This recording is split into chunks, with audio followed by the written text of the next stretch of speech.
breakup of the Union was going to happen whether we wanted it to or not. The North and the South saw the Constitution two different ways.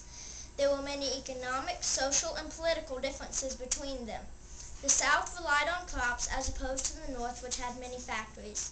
The North wanted to grant the federal government increased powers. The South wanted the states to have more power. The South wanted to protect their state rights. They relied heavily on their slaves.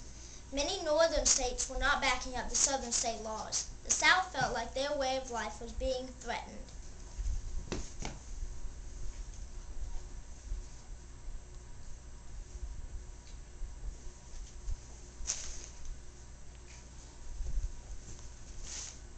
Before I even took office, I knew my troubles were just beginning.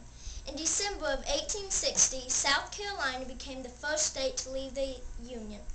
They stated their reasons to be that the federal government had disregarded their state rights. They feel that through our own Constitution, any powers not given or forbidden by the United States were reserved for the states. Non-slave states should respect the rights of slave states. I feel I have to take a strong stand on secession and compromise. I cannot allow slavery to extend or this nation to be torn apart. Surely there are enough Southern whites that do not want to leave the Union that this can be stopped.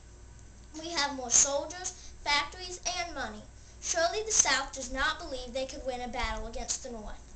I believe that the Union symbolizes the American example of self-government in the world. Privately, I know that the South has every right to leave the Union, but if I allow any discussion or debate, I would surely lose.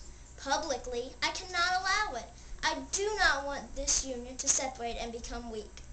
In February, the South formed their own nation, the Confederate States of America, and even named themselves a new president, Jefferson Davis. To the South I say, in your hands, my dissatisfied countrymen, and not in mine, is the monumentous issue of civil war. I believe that a house divided against itself cannot stand.